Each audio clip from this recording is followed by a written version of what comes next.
sana biraz.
Merci.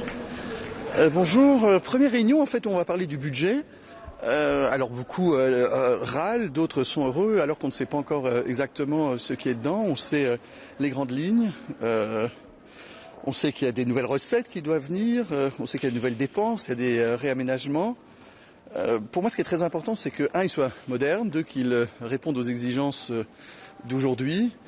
Trois, que quand on fait des nouvelles recettes, on soit aussi qu'on ait l'analyse exacte. Donc c'est un peu dur de dire aujourd'hui si on est totalement pour ou totalement contre. Je pense qu'on va avoir encore des négociations assez longues. Moi, je me rappelle en tant que Premier ministre, je crois qu'on a passé une fois 3 ou 4 jours ici à négocier le budget, car les uns veulent des rabais, d'autres en veulent pas.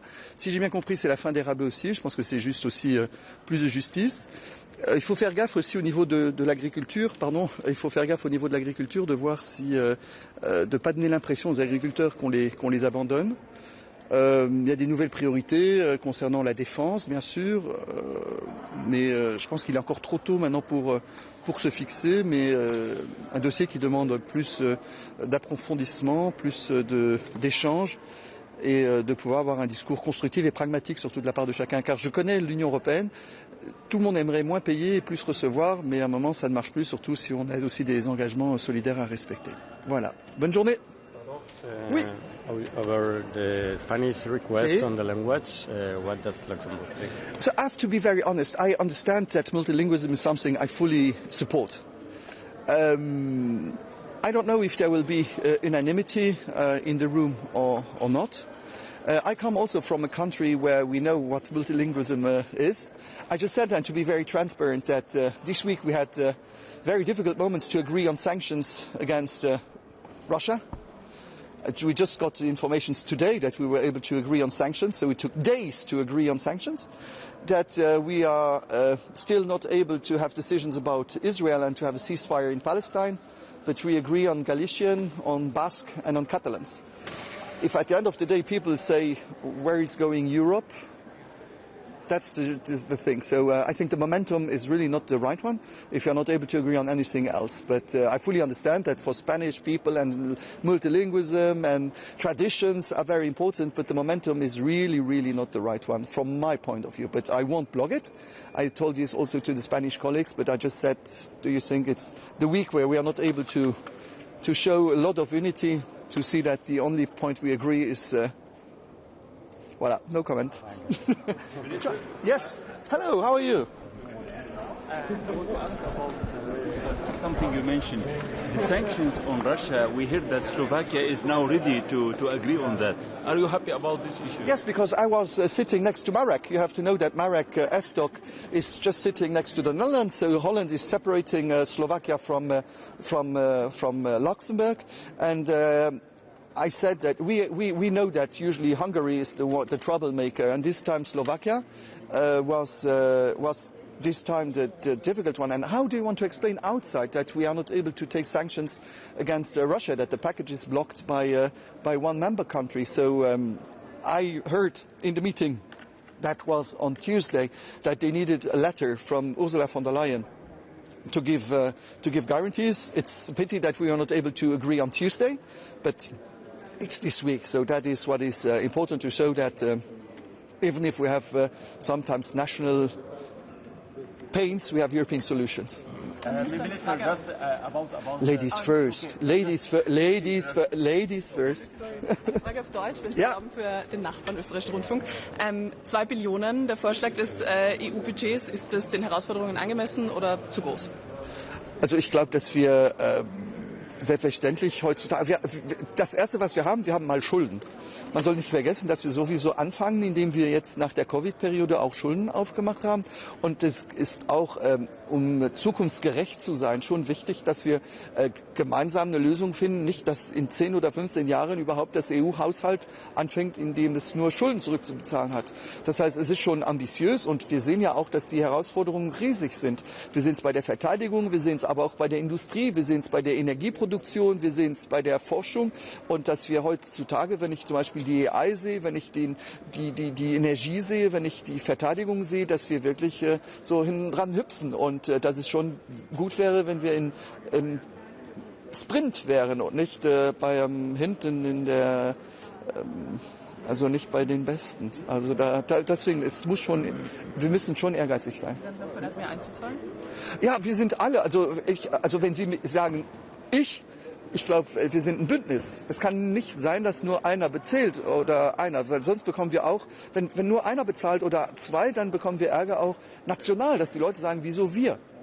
Und wir müssen Europa wieder sexy machen. Das Problem ist heutzutage, wenn die Leute nur sehen, dass wir, und wir vergessen alles, was Europa uns bringt, ja, ob es Frieden ist, ob es Schengen, trotz die deutschen Kollegen es ein bisschen kaputt machen im Moment, dass einfach alles, was Europa uns gebracht hat, und die Leute, die sehen nur jetzt Kosten und dass es nicht bringt. Und da haben wir wirklich auch eine Pflicht, glaube ich, wieder Europa sexy zu machen, um den Leuten zu sagen, das Geld ist gut investiert. Es ist keine Ausgabe, es ist ein Invest. Minister, you mentioned the situation in Gaza, and Yeah. you said the EU was not able to Yes. agree on this. What message this can give to the world, especially that we heard a lot of criticism concerning NGOs, that EU is giving just more time No, for the fact is we have rules, so, but we have two things. One thing is we have here, but we have also the UN. Don't forget, here we are in Brussels, but in New York also we have always a veto from the United States as soon as we want to take decisions or even ceasefire taxes on Gaza. So I hope that the meeting in New York in 2 weeks now will be an important one, going in the right direction. But we have a lot of symbolic decisions to take, and we have some effective decisions to take. And I just see that for the moment effective decisions are difficult to take because most of them are unanimity, and even some of the QMV, I'm not sure that we have a majority. So very difficult. Okay, bye.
Bonjour.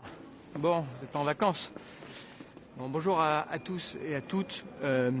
On est aujourd'hui au Conseil Affaires Générales où on va bien sûr commencer ce qui sera une négociation longue et cruciale pour l'avenir de l'Europe, celle du prochain cadre financier pluriannuel, le budget de l'Union européenne. On est dans un moment de turbulence géopolitique où l'Europe a besoin de moyens financiers pour agir, a besoin d'un budget ambitieux. Et c'est pour ça que les discussions qui vont s'entamer aujourd'hui seront absolument décisives.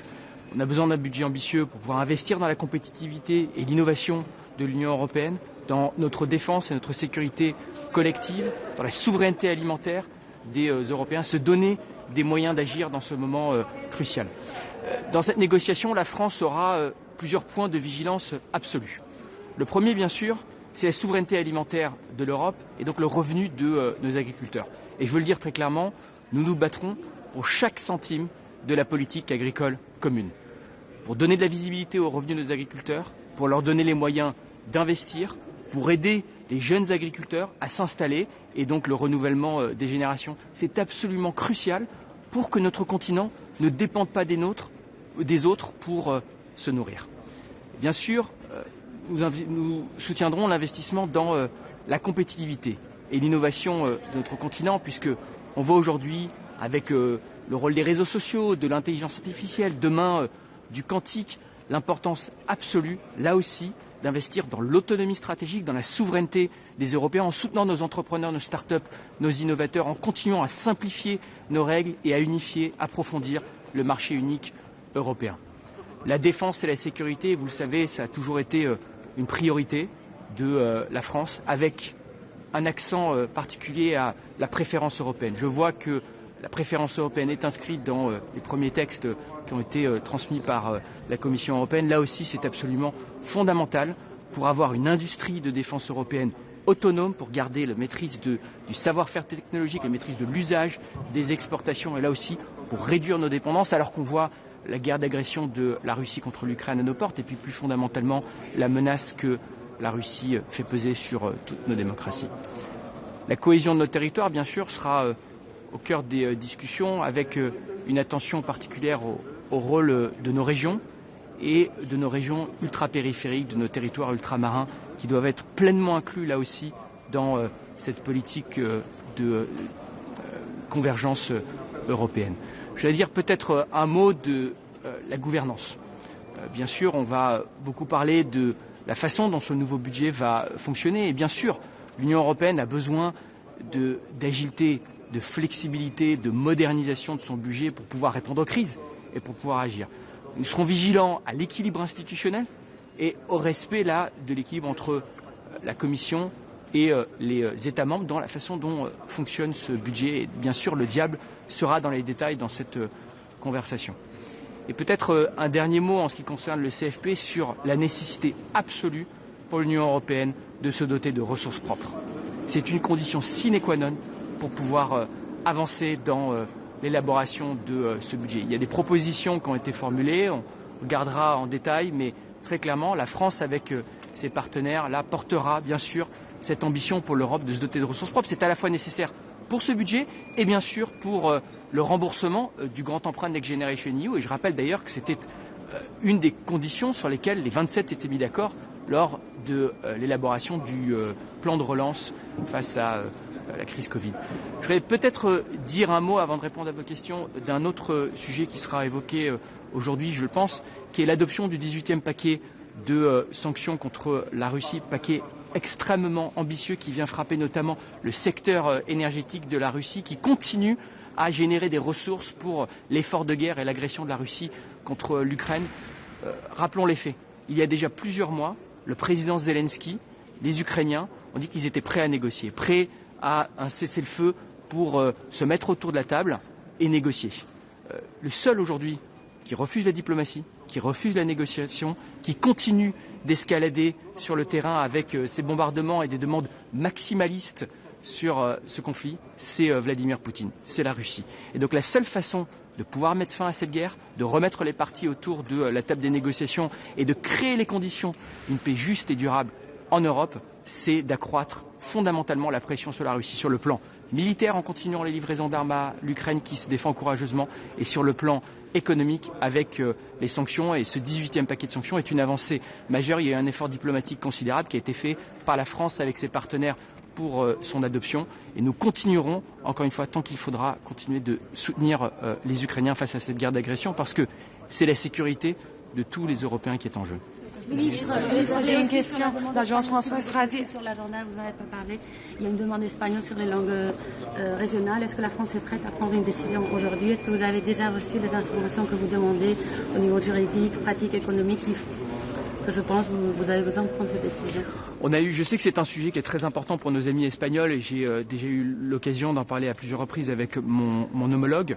On a eu cette conversation au précédent Conseil Affaires Générales où aucun consensus ne s'était dégagé.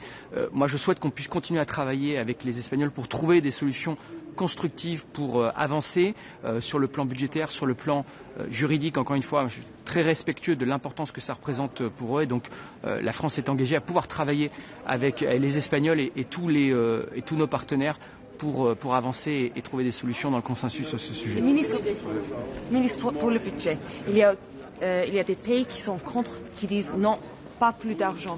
Et je sais que la position pour la France, c'est un peu... il y a des problèmes aussi avec l'argent, le budget, etc. Mais vraiment, pour le peuple européen, on a besoin de dépenser plus. Est-ce que vous avez des messages pour des autres États membres pour dire un emprunt commun, des autres choses, un resources, des choses comme ça? Qu'est-ce que vous voulez dire à des États membres comme l'Allemagne aujourd'hui? Moi, vous savez, déjà, j'ai pas de message particulier à un pays plutôt qu'un autre. On va avoir une négociation qui sera longue, qui devra se construire dans le consensus. Mais on voit bien qu'on est dans un tournant historique et géopolitique pour notre continent. On a la guerre d'agression de la Russie et la menace que fait peser la Russie sur tous les Européens. On a les questions qui se posent sur l'avenir de la relation transatlantique et de la garantie de sécurité américaine. On a la nécessité de reprendre le contrôle de notre destin en investissant massivement dans l'innovation, la technologie, l'intelligence artificielle, le quantique, le spatial, la transition écologique. Pour tous ces sujets, on a besoin d'une Union européenne forte qui se donne les moyens d'agir. Alors, avant d'arriver dans les débats comptables, mettons-nous d'accord sur ce qu'on veut pouvoir faire ensemble, dans la défense de la souveraineté alimentaire de l'Europe, dans notre souveraineté technologique et le soutien à la compétitivité, dans la préférence européenne pour la défense et la sécurité. Ce seront les priorités qu'on portera. On aura besoin de ressources propres, c'est ce qui donnera aussi à l'Union européenne plus de flexibilité, plus de marge de manœuvre pour pouvoir agir. Et c'est tout l'enjeu de la discussion sur le cadre financier pluriannuel qui commence aujourd'hui. Et pour le commerce, on est suffisamment fort sur le sujet? Sur le commerce international? Le commerce américain, parce que je sais la France, elle dit plus faire. Il faut être très clair. C'est un test de crédibilité géopolitique pour l'Union européenne. Les droits douanes qui ont été imposés par les États-Unis, ils sont injustifiables, ils sont inacceptables. Ils ne reposent sur aucune réalité dans la relation commerciale aujourd'hui entre l'Union européenne et les États-Unis. Nous, on l'a dit et on partage ça avec tous nos partenaires européens. On veut trouver une solution, on veut trouver un accord et un chemin de désescalade qui sera dans l'intérêt de tout le monde. Mais l'Union européenne a les moyens de se défendre. Elle a les moyens de pouvoir activer, par exemple, les contre-mesures s'il n'y a pas d'accord avec les États-Unis, d'aller plus loin en utilisant l'instrument anti-coercition qui permettra, par exemple, d'aller aussi frapper les services américains dont nous sommes consommateurs. Je pense notamment aux services numériques. Encore une fois, on est fort. On a un marché unique unifié. On a 27 États membres. On a des outils pour pouvoir se défendre et nous le ferons. Nous défendrons collectivement nos intérêts. Ministre, est-ce que la taille du budget de 2 trillions d'euros, c'est trop grand ou trop petit? Mais moi, encore une fois, c'est ce que je disais à l'instant. La question fondamentale, c'est les priorités politiques qu'on veut se donner. C'est comment est-ce qu'on donne de la façon la plus efficace possible à l'Union européenne les moyens d'agir pour défendre sa sécurité et son industrie de défense, pour assurer sa compétitivité et sa souveraineté technologique, pour préserver le revenu de ses agriculteurs et assurer sa souveraineté alimentaire. Comment est-ce qu'on le finance aussi, par exemple, en dégageant les ressources propres? C'est toute cette conversation que nous aurons besoin d'avoir. Mais on a besoin effectivement d'une Union européenne qui se donne les moyens d'agir et qui se donne les moyens à la hauteur de ses ambitions. Merci. Minister, about the two-state solutions that you are working on, you have important meeting in New York you are preparing for. Are you hoping to gather some European support from your colleagues concerning this conference, and what France want to achieve from that? Some people, they say it's symbolic, it's not important. Some they say it's highly important. What you can tell us about it? It's very important, and it's a huge priority of President Macron. As you know, we've always had a clear line when it comes to the situation in the Middle East. We're calling for an immediate ceasefire, for the release of all hostages from the Gaza Strip, from the access of humanitarian aid to the civilian population of Gaza, and down the road to the relaunch of a political dialogue that will lead to the only political solution for the region, which is 2 states. A state of Israel living in full security and a state of Palestine sovereign living side by side. This is the role that France, with our partners in Saudi Arabia, with our European friends and partners, will continue to play. This is the aim of this conference, and this is the key message that we've always supported with our diplomacy. We need to find a political solution. We need to find a regional framework, 2 states, and then also the recognition of Israel by its neighbors in the Middle East and the recognition of Palestine by other countries, including European countries. This is, again, what President Macron is fighting for. Thank you. Is it a symbolic issue or more it's practical support? Because some would say even France couldn't gather enough European countries to support the recognition of Palestinian state. Are you sure that you have some countries with you to support this recognition, as Mr. Macron said? It's about launching a political momentum. It's about creating the conditions for peace and a security framework for all the key actors in the region through the 2-state solution.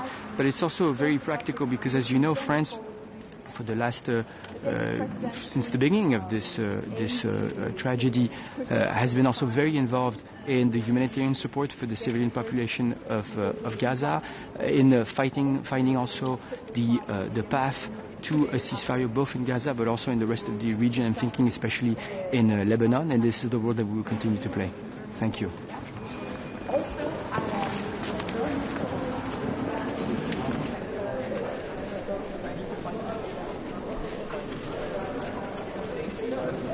Good morning, Minister. Good morning. Morning. Good morning. I am looking very much forward to this council meeting. We will have the first discussion on the proposal from the Commission on the MFF. It is a very important file for all countries, for all of us. It's also very important for Europe. Europe stands in a crucial time. We are faced with many challenges. We still have war on our continent. And we have to have now a much stronger Europe, and we have to have a budget that addresses all these new challenges that Europe are now standing in front of. And therefore we need to be very ambitious, and we need to prioritize, we need to reform the budget, and I'm looking very much forward to this discussion. The Danish presidency aim to push the budget as far as we can. We are aiming to get the first negotiation box already in the fall, and therefore we have put this file on the agenda only 2 days after it being presented, and we will discuss it at other council meetings in the fall too. I'm looking very much forward to that. Also, I am looking very much forward to adopting the 18th sanction package. It is a very important step towards limiting the Russian war machine, and I'm very happy that we have now reached agreement and that we now today will adopt the 18th sanction package. Question for Deutsche Welle Ukrainian, please. Sorry, can I ask for your active? Many leaders, including the German Chancellor and Sweden, have come out and now said that the budget is too big. Do you think that's going to make your job a lot harder? Do you think the budget is too big? Well, it is no surprise, and this is the Commission proposal, and it is no surprise that there are different opinions amongst member states. Now we will facilitate that debate, and I think it's very good that we have it already now, only 2 days after it being presented, and we will continue to have these discussions. It is important that we, as fast as possible, reach the first negotiation box, set the principles for the budget. One of the biggest losers are farmers. Does this concern Denmark, or do you think it's okay given the fact that other areas get more money like defense? Status quo is not an option. As I started out by saying, Europe is in crucial times. We need to be able to defend ourselves. We are challenged on our competitiveness. We have to boost innovation, and we have to have a budget that responds to all those new challenges. So obviously we have to have a new architecture on the budget, and we're very happy to facilitate these discussions. And I know, of course, it will be hard discussion, as it always is. Now we will have these first round of talks. question for Deutsche Welle Ukrainian, please, about the Ukrainian facility in the MFF. So what is your opinion on that proposal? Do you think this sum is enough? And what kind of a discussion do you foresee in the Council on that part? Thank you. So we're not going into talking specific numbers yet. We will have a talk about the overarching architecture of the budget. We as presidency are aiming for reaching the first negotiation box. We think it's good that we now have the proposal on the table and that we discuss it as fast as possible. It's also good that we have a budget that is ambitious, that addresses the challenge that we're faced with. And one of them is war on our continent. We have to do more to support Ukraine, and therefore it is good that that is also in the budget.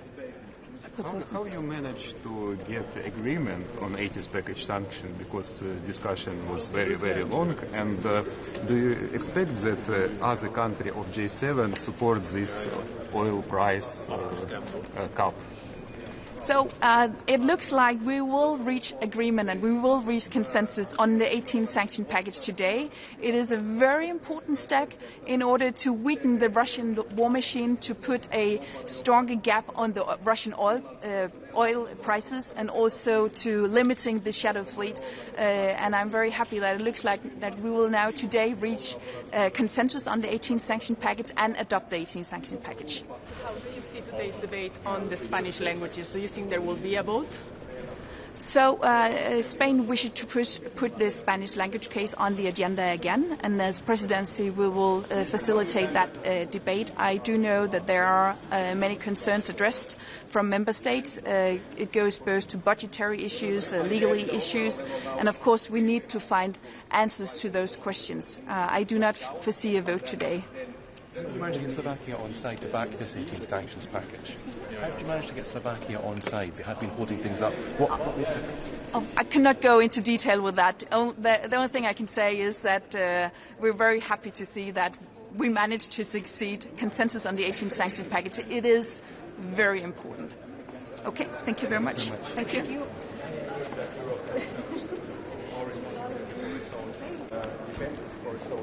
står lige her, så får vi det bedste billede. Og så er det på dansk. Ja, præcis. Ja, godt. Hvis vi lige starter med det, som er kommet på dagsordenen det sidste øjeblik, nemlig 18. sanktionspakke mod Rusland. Hvad er din kommentar til det? Jamen, det er vi jo enormt glade for som dansk formandskab, at det rent faktisk er lykkedes os at opnå enighed om den 18. sanktionspakke, og nu ser det så ud til, at vi formelt vedtager den her til formiddag. Og det er enormt vigtigt i forhold til at gøre Rusland mere svag, hjælpe Ukraine. Vi får sat et strammere prisloft på den russiske oliepris og får også strammet yderligere op på den her skyggeflåde. Så det er et enormt vigtigt skridt, og det er dejligt, at vi kan se ud til at kunne vedtage det her til formiddag. Hvad er det for en effekt, I håber at opnå? Jamen, det at vi har nogle skrappe sanktioner over for Rusland er jo enormt vigtigt for Ukraine. Det er enormt vigtigt for at gøre Rusland svagere, at de mister indtægter, og det gør de jo ved, at vi strammer yderligere op på de russiske oliepriser, og så også, at vi gør yderligere tiltag i forhold til at forhindre skyggeflåden, som desværre fortsat jo eksisterer, hvor Rusland har mulighed for at få fragtet olie ud omkring, og det strammer vi nu gevaldigt op på, og det er jo enormt dejligt. Så skal du sidde for bordenden for den første diskussion om et kommende flereårigt EU-budget. Hvad er det for en diskussion, du forventer dig? Jamen, det er en ret vigtig dagsorden, vi er på programmet i dag, og det er sådan set primært på grund af én ting, og det er på grund af budgettet. For 2 dage siden præsenterede kommissionen deres udkast til EU's flereårige budget, og nu er det første gang, vi skal diskutere det på rådsmødet. Jeg forventer, at det bliver en lang diskussion, sådan set også en svær diskussion med mange forskellige meninger, men det er den første diskussion, og det er meget naturligt, at der er mange uenigheder her til at starte med, og så vil vi så forsøge som dansk formandskab at opnå enighed om det første skridt af forhandlingerne på budgettet i løbet af efteråret. Der har været ret mange brutale udmeldinger om budgettet. Tyskland siger, det er for højt. Lande vil ikke være med til at finansiere det på den måde, det er foreslået osv. Forventer du at se et eneste glad polere i rummet i dag?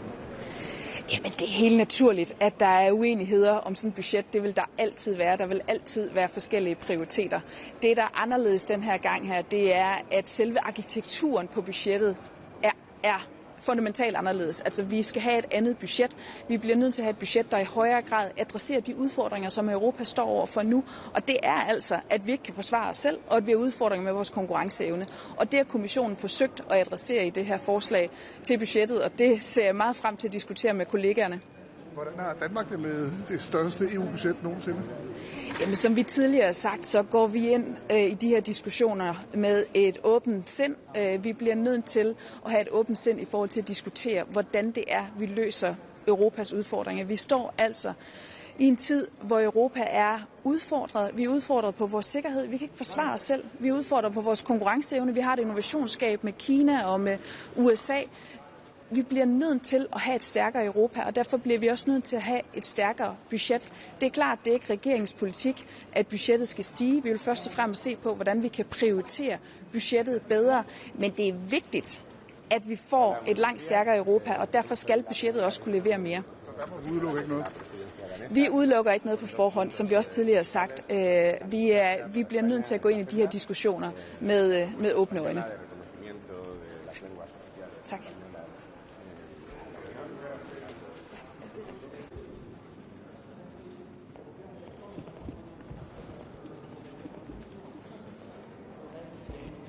Dzień dobry Państwu. To co, za chwilę zaczynamy kolejną Radę do Spraw Ogólnych. Tym razem w czasie duńskiej prezydencji, już po polskiej prezydencji. Naszym przyjaciołom z Danii życzymy powodzenia i samych sukcesów i żeby kontynuowali te priorytety, które myślę, że na trwałe zagościły w Unii Europejskiej, czyli bezpieczeństwo, bezpieczeństwo, bezpieczeństwo Europy. Myślę, że my mamy sporo sukcesów, którymi się możemy pochwalić, uproszczenia. No i program SAVE i takie bardzo silne postawienie na obronność. Dzisiaj w agendzie przede wszystkim wieloletnie ramy finansowe. Mamy na stole propozycje Komisji Europejskiej. Dzisiaj pojawiły się liczby. No i to jest z naszej perspektywy całkiem niezły wstęp do dalszych negocjacji, bo to jest budżet ambitny. 2 biliony euro, największy w historii.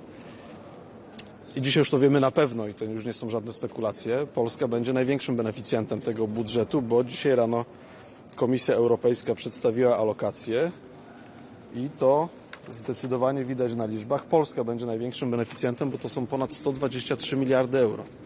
Więc wstęp do dyskusji jest dobry.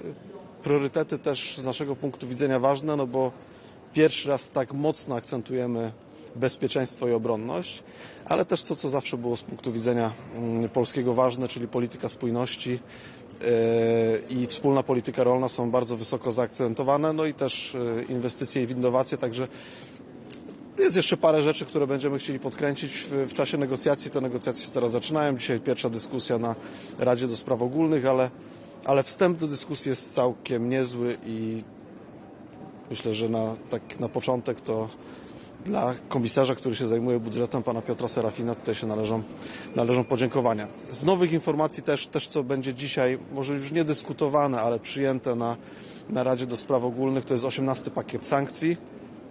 Bardzo się cieszymy z tego pakietu sankcji. Polska prezydencja nad nim pracowała, jak Państwo wiecie. Ze względów, powiedziałbym, czysto politycznych te 2 tygodnie później on został przyjęty w czasie duńskiej prezydencji. Gratulujemy. Ważny pakiet sankcji, bo on przede wszystkim nakłada ten price cap na ceny ropy naftowej. To jest mocne uderzenie w potencjał rosyjski, po pierwsze. Po drugie zamknięcie Nord Stream, a po trzecie kolejne statki z floty cieni. 100 jest objętych sankcjami, także to jest 18. masywny pakiet, który ogranicza rosyjski potencjał. Jeśli są pytania. Co Polska będzie chciała podkręcić w budżecie? No na pewno będziemy starali się pilnować wysokich kwot w polityce spójności. Jesteśmy z każdym rokiem coraz bogatsi i powinniśmy się tak naprawdę z tego cieszyć.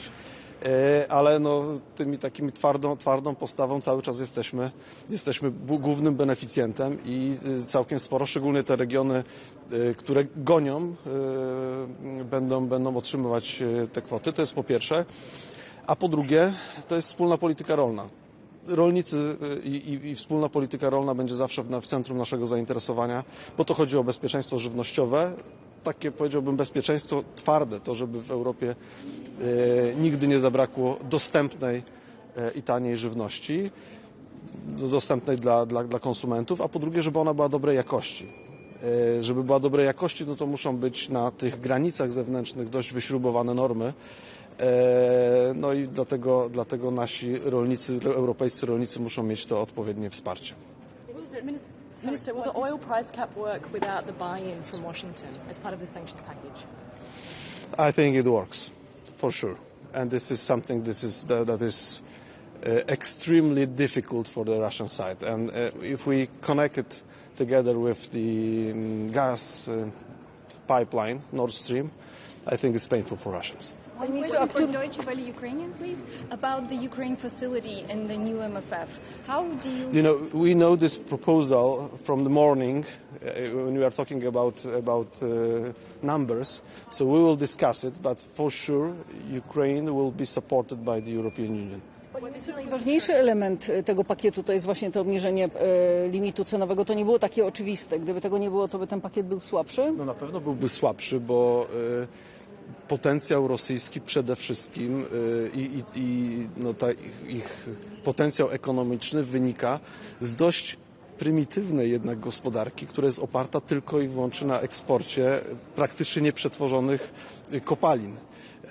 I oni zarabiają przede wszystkim na ropie i na gazie. I każdy krok, który zmniejsza możliwości sprzedaży paliw kopalnych, jest niezwykle ważny z punktu widzenia naszego bezpieczeństwa i niezwykle bolesny z punktu widzenia Rosji. Dlatego na przykład mapa drogowa odejścia od paliw kopalnych jest niezwykle ważna i to jest też efekt, to, że Komisja położyła to na stole, mówię o tej mapie drogowej, to jest też efekt naszej bardzo wytężonej pracy i przekonywania takiego, słuchajcie, Rosja jest zagrożeniem i będzie zagrożeniem tak długo, jak będziemy kupować od niej na przykład paliwa kopalne. A dwa, no jakby obłożenie tą górną granicą ceny jest też bardzo bolesne. Także no to jest ten kierunek, w którym powinniśmy iść. What is your position on the Spain petition on languages? Do you think there will be a vote today?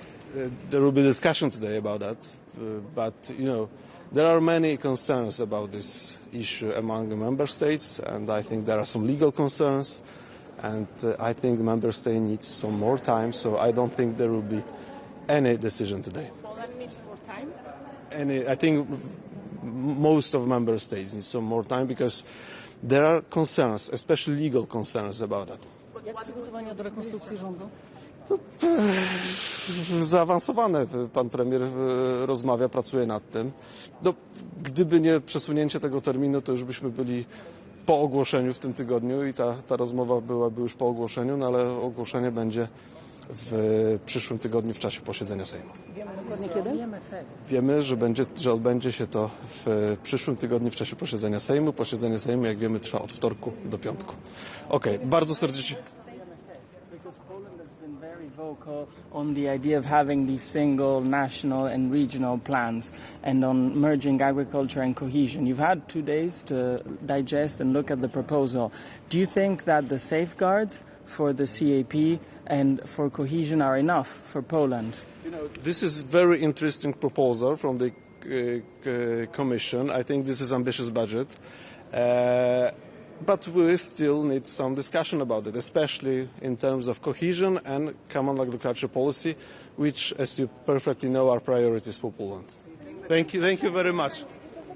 Muszę już lecieć. Dziękuję bardzo.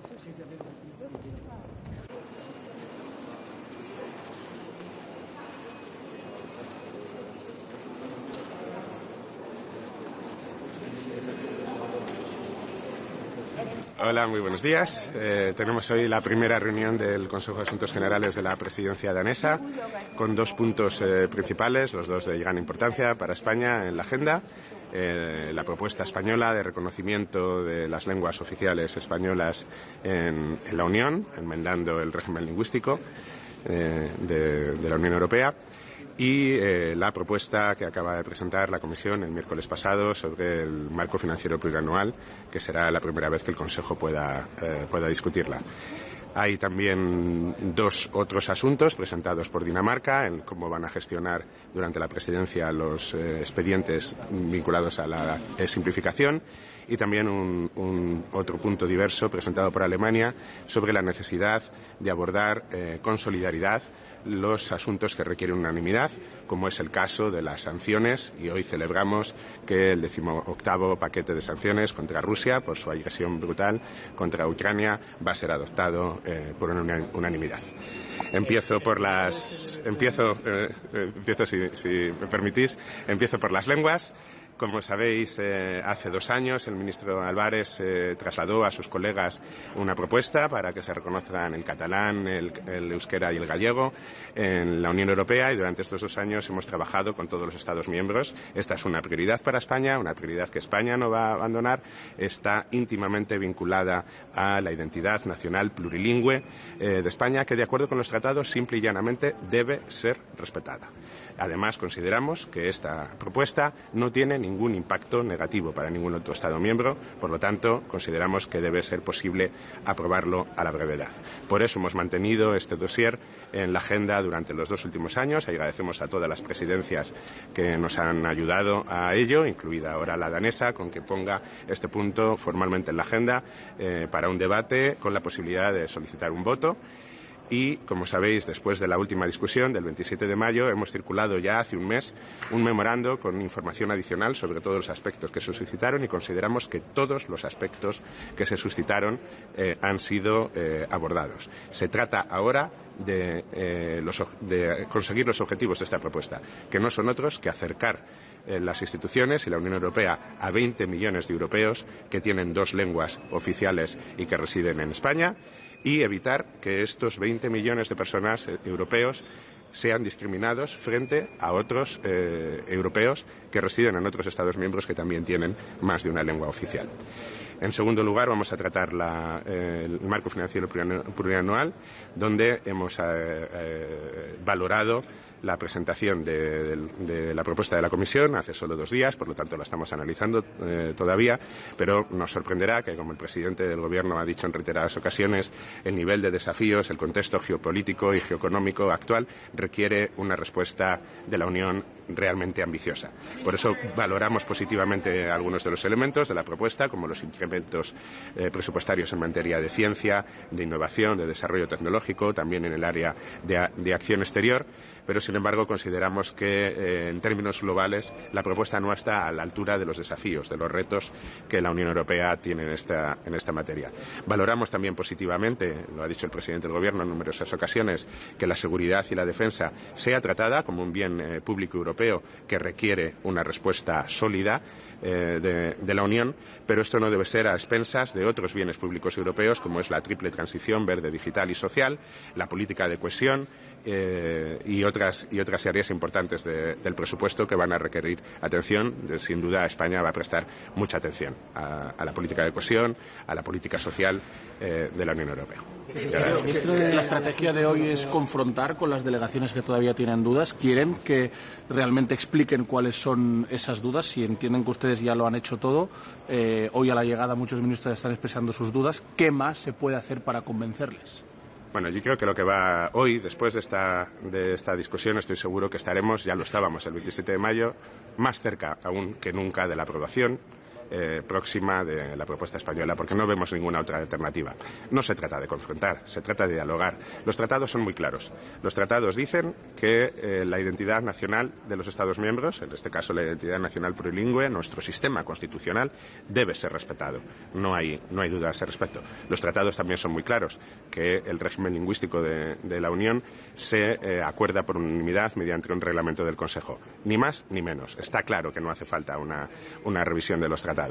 No se trata de confrontar, se trata de dialogar, y yo creo que todos los Estados miembros, hace un mes que reaccionamos solo unos días después de haber tenido un debate en el Consejo de Asuntos Generales del 27 de mayo, que facilitamos el memorando y también un informe jurídico hecho por la Abogacía General del Estado, y yo creo que todos los Estados miembros saben cómo de importante es esta iniciativa para España, cómo de importante es esta iniciativa para 20 millones de europeos y que se trata de terminar con una discriminación. 20 millones de europeos no pueden ser discriminados porque las lenguas que son oficiales en los territorios españoles en los que residen no se traten exactamente igual que las lenguas que son oficiales en otros países que también tienen dos lenguas. ¿Por qué no pide España a la Comisión la evaluación de impacto que pide el resto de países? ¿Por qué no pide España a la Comisión la evaluación de impacto que piden estos países que no quieren tomar decisión al PNDS y el informe legal al Consejo de la UE sobre esta cuestión? Porque hemos escuchado entrando a 4 o 5 ministros decir que la información que hay sobre la mesa, lo que ha aportado España, no es suficiente, que no tienen las garantías que buscan y en los debates les dicen lo que quieren. Quieren una evaluación de impacto práctica, financiera, de la Comisión, del Consejo. ¿Por qué España no da ese paso adelante que le piden ellos para tener esos papeles? La Comisión ha sido cristalina en muchas ocasiones. La última vez, desde luego, en el debate del 27 de mayo. La Comisión ha dicho, inmediatamente después de la presentación de la propuesta española, ya hace 2 años, la Comisión presentó su estimación, basada en el caso del irlandés.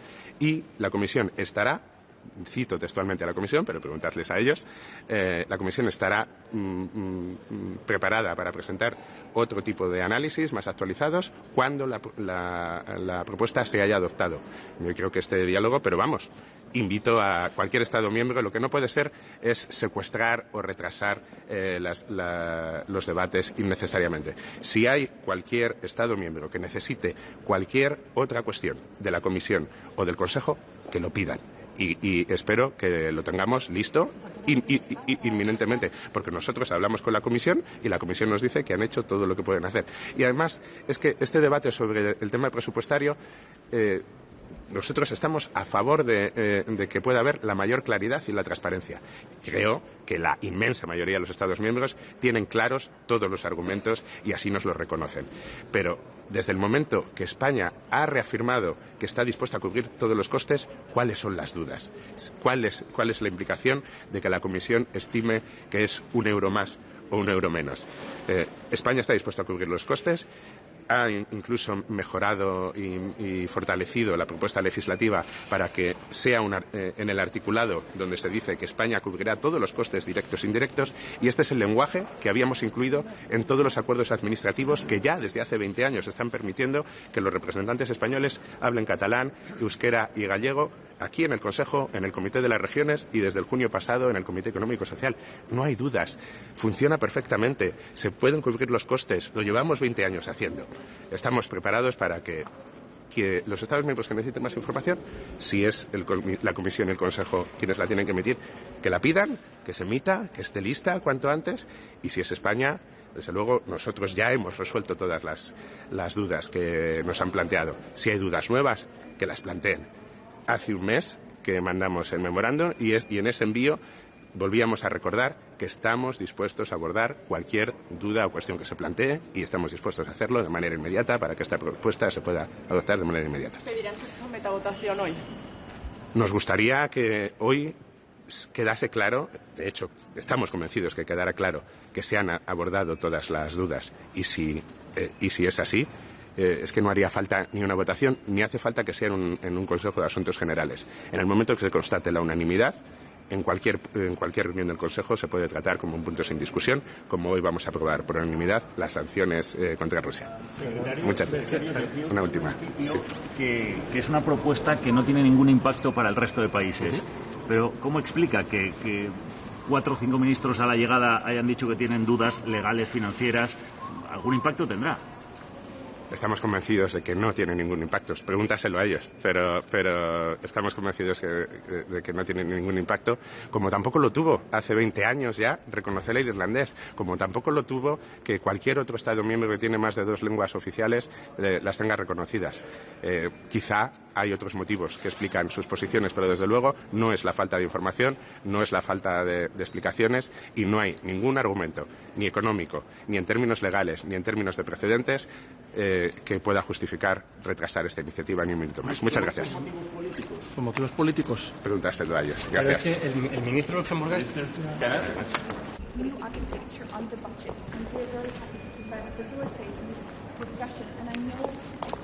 Huomenta, god morgon, good morning. they will be discussing the MFF, and when we think about the overall or the level of the new budget, it's simply too high. We need to be responsible enough to also prioritize spending. Not everything can grow, so it's simply too high, the overall level. But we are very happy about many of the priorities within the budget when it comes to competitiveness, when it comes to security, including strong support for Ukraine. We know that Russia is posing a long-term threat to Europe. Mitä tulee muutama sana ehkä suomeksi myös, jos katsoo meidän näitä prioriteetteja, eli kokonaisturvallisuuden vahvistaminen, kilpailukyvyn vahvistaminen, puhtaan siirtymän ja biotalouden edistäminen, niin budjetti sisältää paljon näitä elementtejä, hyvä niin. Monia asioita vielä joutuu totta kai vahtimaan, muun muassa maatalouden osuutta. Then when it comes to any type of new debt-based instruments, we are firmly opposed to having Europe sleepwalking into a debt union. We don't need new debt-based instruments, eli vastustamme varsinkin elpymisvälineen kaltaisia velkaperusteisia uusia rahoitusratkaisuja. Några ord på svenska.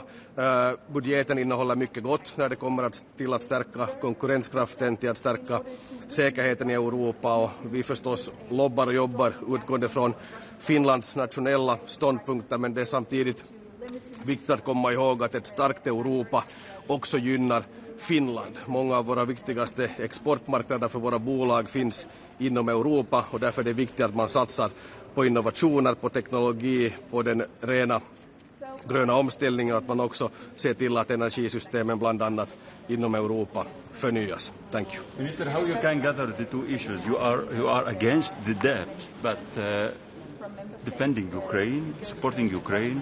Well, as I said, the overall level now is extremely high.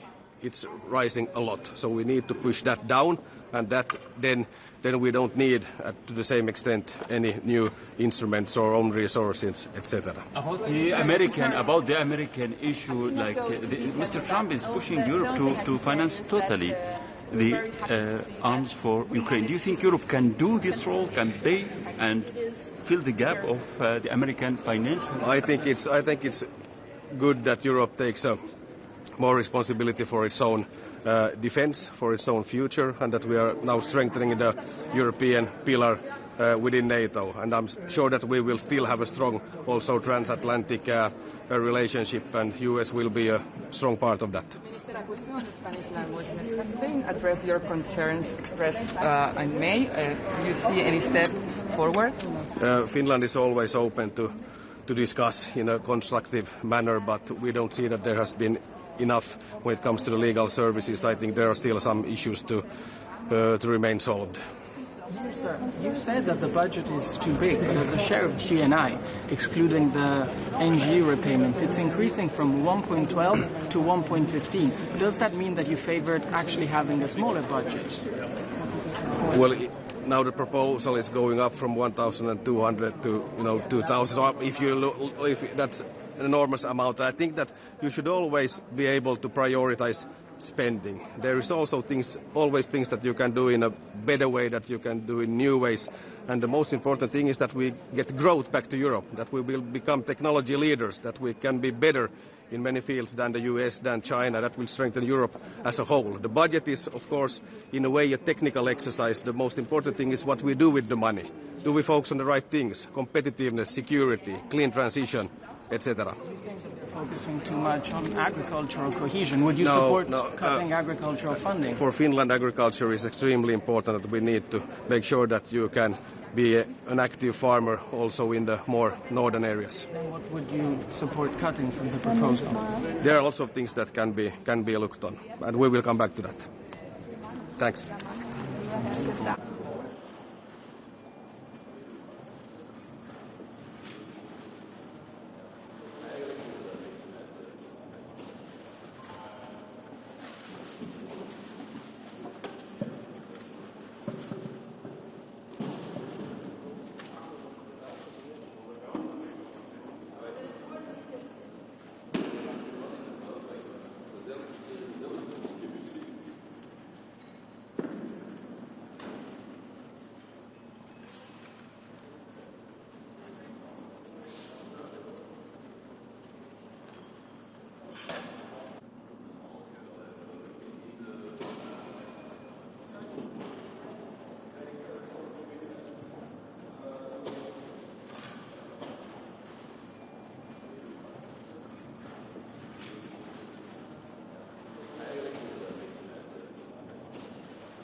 Einen wunderschönen guten Morgen. Heute geht es beim Rat Allgemeine Angelegenheiten natürlich um das Top-Thema diese Woche und insbesondere in den nächsten beiden Jahren, den mehrjährigen Finanzrahmen.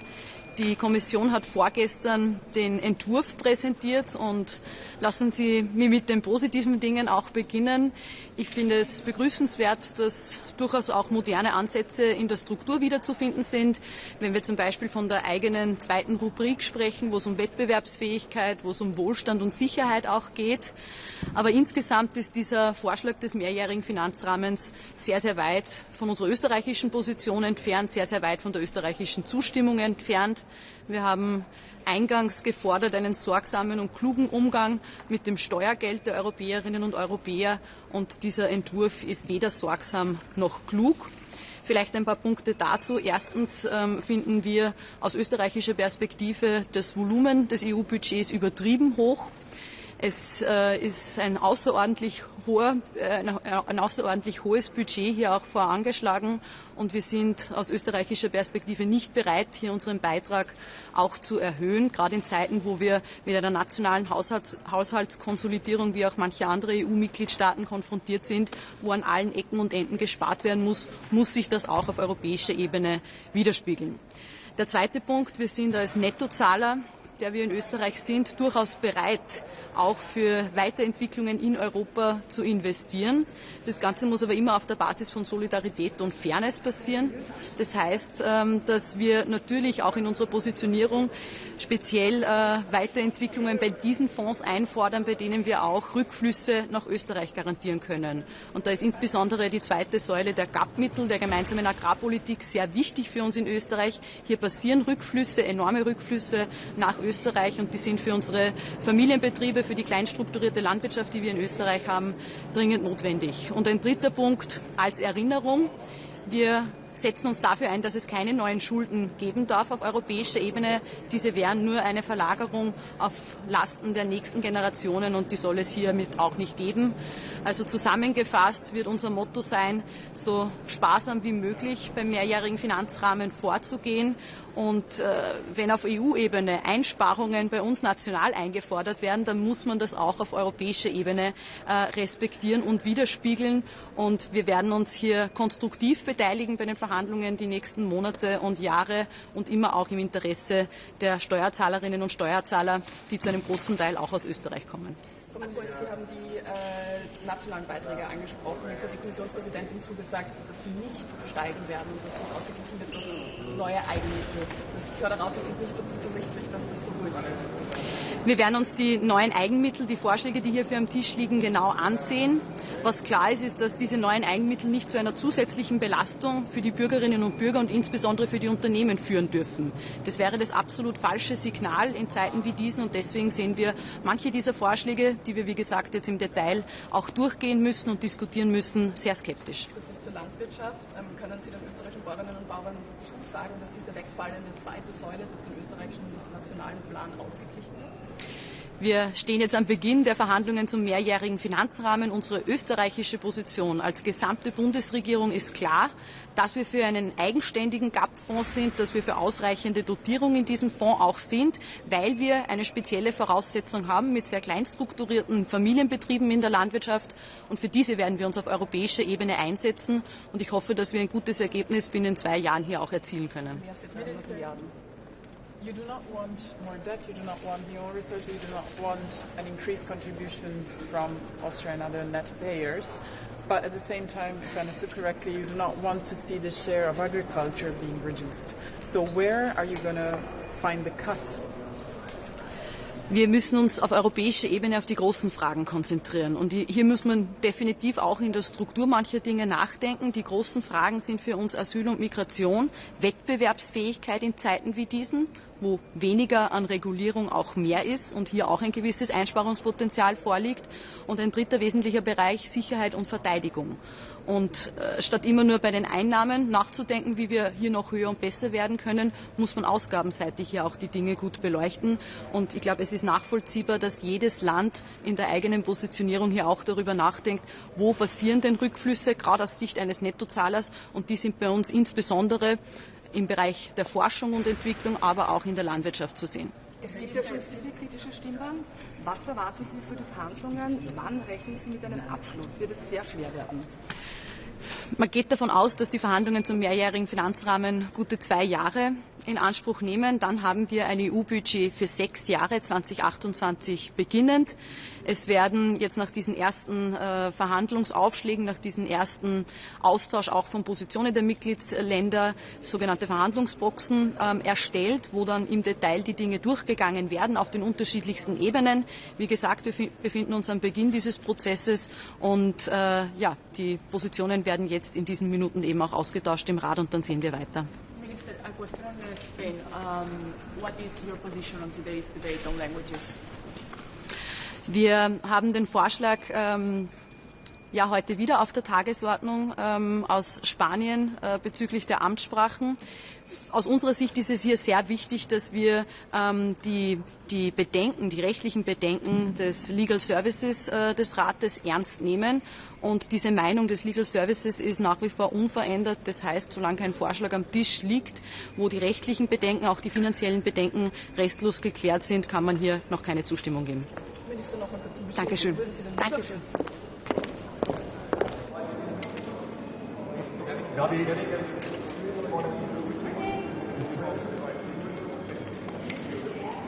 Lep pozdrav, živijo. Torej, danes bomo imeli svet za splošne zadeve, na katerem bosta 2 glavni točki. Prva so uradni jeziki Evropske unije, kjer Španija že večkrat zaporedoma to pač uvrstila na dnevni red. Slovenija je glede tega zelo jasna. Slovenija ta predlog podpira. Imeli smo kar nekaj tehničnih vprašanj, finančnih, pravnih tudi, ampak mislim, da se je to skozi razpravo razjasnilo, tako da če bi prišlo slučajno danes do glasovanja, bo Slovenija glasovala za ta predlog. Zdaj, druga večja točka je večletni finančni okvir. Gre za prvo orientacijsko razpravo. Komisija je v preteklih dneh na mizo šele dala nekatere predloge, ne sicer vseh.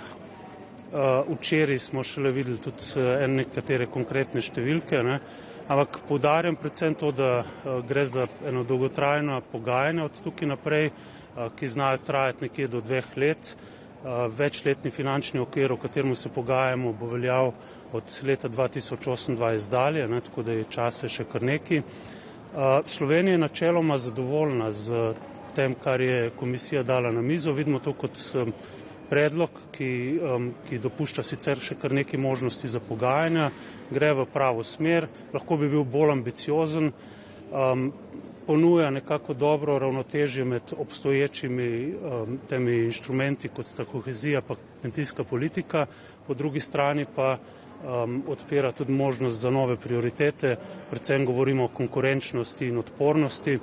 Kot rečeno, pričakujemo dolgotrajna, težka pogajanja, mi bomo v teh pogajanjih zelo aktivni in si prizadevamo za čim boljši izplen na koncu. Pravite, da je kar ambiciozen ta načrt, pa me zdaj najprej zanima, kako ocenjujete to predlagano višino. Kar precej članic se je odzvalo s tem, da je absolutno previsok. Slovenija bi se želela morda še bolj ambiciozen večletni finančni okvir, namreč vprašati se moramo, ali potrebujemo več Evrope ali manj Evrope. Za Slovenijo kot manjšo državo članico je izjemnega pomena, da živimo v varni, konkurenčni Evropski uniji, ampak to ne pride samo od sebe, v to moramo investirati. In za nas bi bilo pomembno, da se Evropska unija razvija, da krepi inštitucije, da ima na razpolago dodatna sredstva za svoje prioritete. Kot rečeno, želeli bi si bolj ambicioznega večletnega finančnega okvira, ampak je dobra osnova za prihodna pogajanja. Greva potem malo na strukturo. Zdaj to načrt predvideva drugačno strukturo, kot je bila do zdaj. Eden glavnih stebrov naj bi bili tako imenovani nacionalno-regionalni načrti. Kako Slovenija ocenjuje ta stebr, to strukturo? Kar se strukture tiče, je treba priznati, da je v bistvu komisija šele v zadnjih dneh razkrila svoje karte. Tako da pristojna ministrstva v vseh državah članicah v teh trenutkih računajo, kaj konkretno to pomeni ne samo za vlade držav, ampak tudi za vse tiste, ki so porabniki proračuna Evropske unije.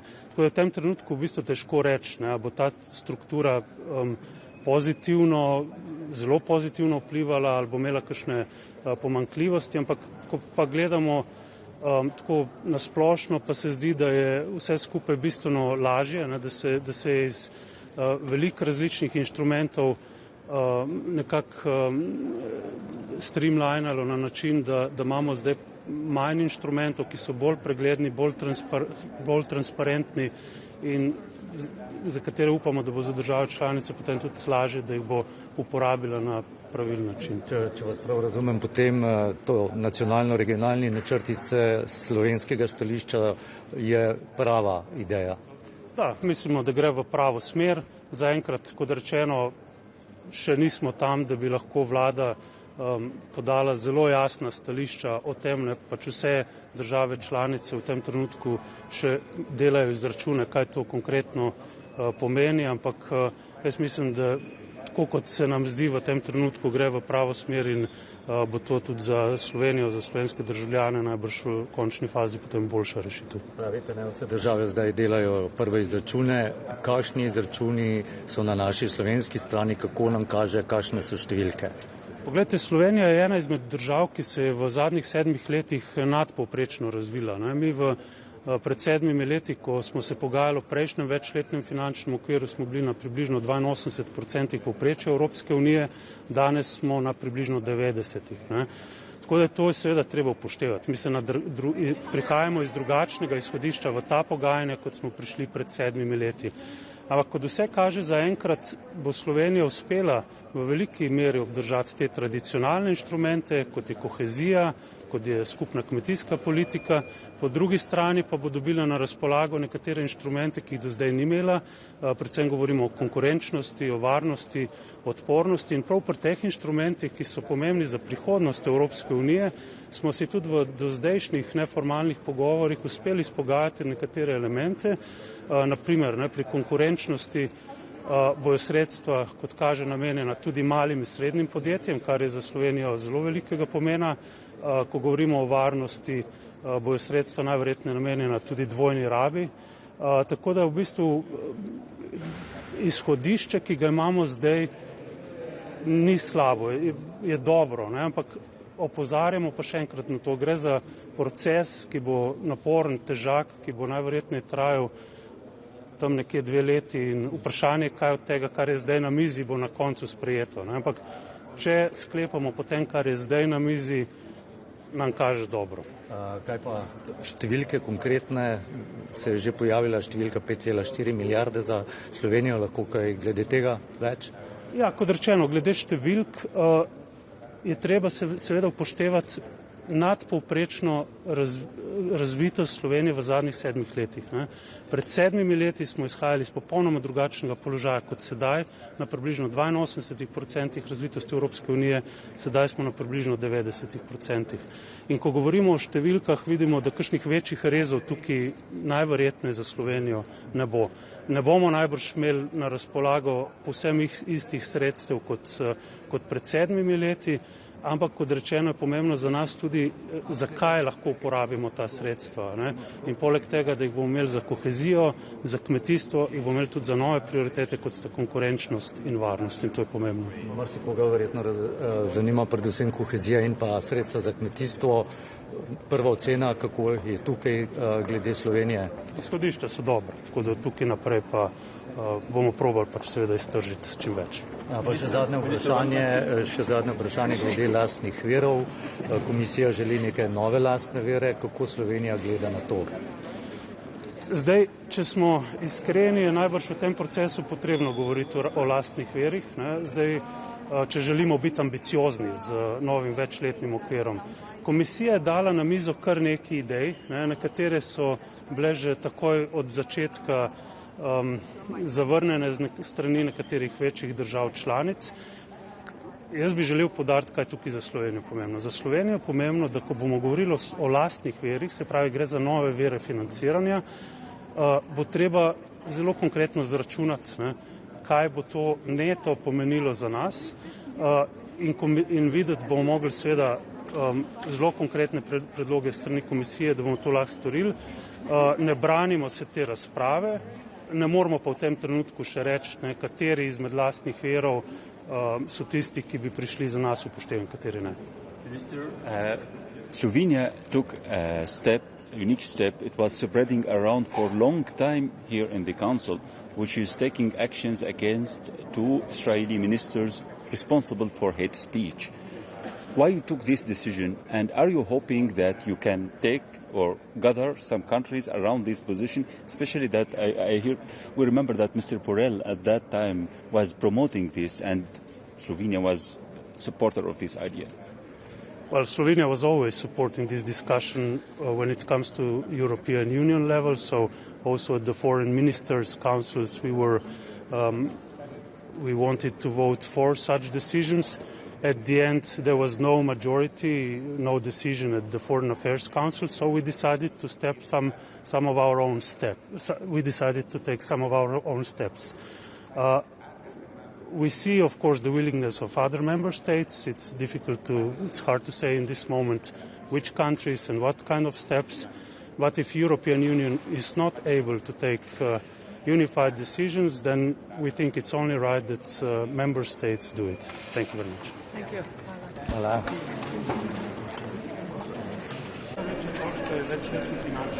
Morning, Minister.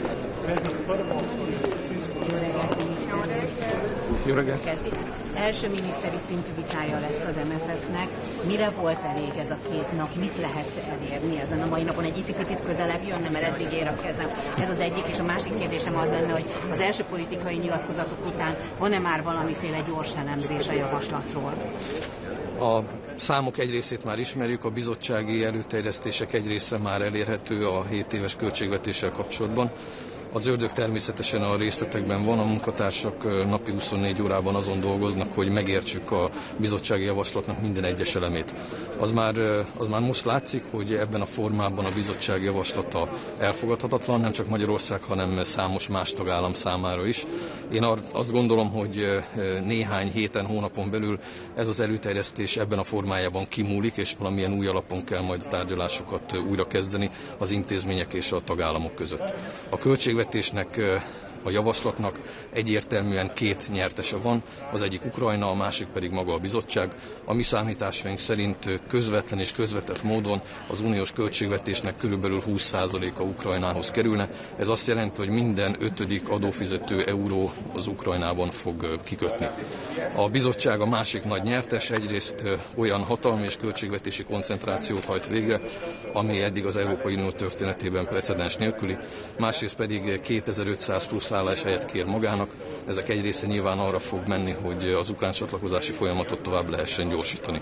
Vesztesek is sokan vannak, az európai mezőgazdaság az nagy vesztese ennek a javaslatnak, jelentős mértékben csökkennének az agrártámogatások, és ezeket összevonnák a kohéziós pénzekkel. Az látszik, hogy valószínűleg a gyorsított pályán Európai Unió felé haladó ukrán mezőgazdaság számára készítik elő az európai piacot. A jogállamisági kondicionalitást is megerősíteni a bizottság, ez a jelenleginél is erősebb politikai és ideológiai nyomásgyakorlási eszköz lenne. Ez lehetővé tenné azt, hogy tagállamok teljes uniós forráskészletét felfüggesszék igen rövid időn belül. Ezt az eszközt eddig is politikai célokra használták föl, ezután is erre fogják felhasználni.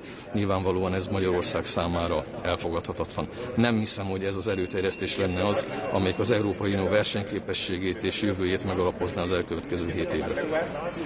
Minister, in English, on the MFF, the rule of law mechanism, do you see this as like a front? I think it's a tool for political and ideological pressuring.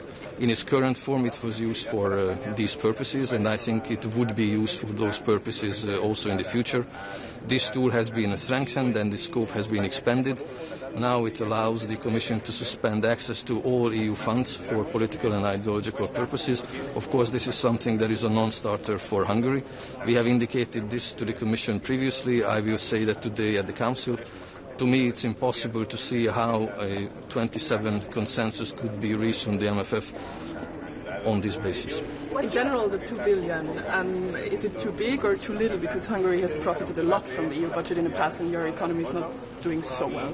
Well, I don't agree with your assessment about the state of the Hungarian economy, and I don't agree with your statement that Hungary has enormously benefited in this period from the MFF because of the different systems of conditionalities. This means that some of our funds have been suspended for clear political purposes, for blackmailing and pressuring. This is something that I cannot interpret as a positive. As far as the numbers are concerned, the numbers look big, but if I add to this that we are speaking on current prices, so it does not include the effect of inflation, and we speak of 10 to 12% of this budget going for interest and loan repayment for the next Gen EU. This money is not that big. But to me, the most important thing is whether member states can get access to these funds in a fair and objective manner, and whether these funds could be channeled to activities that actually contribute to solving the challenges the European Union is facing. I don't see that in the current proposal. Where does Hungary stand on Ukraine facility in the MFF, please? Sorry? Ukraine facility in the new MFF. Where does Hungary stand on that?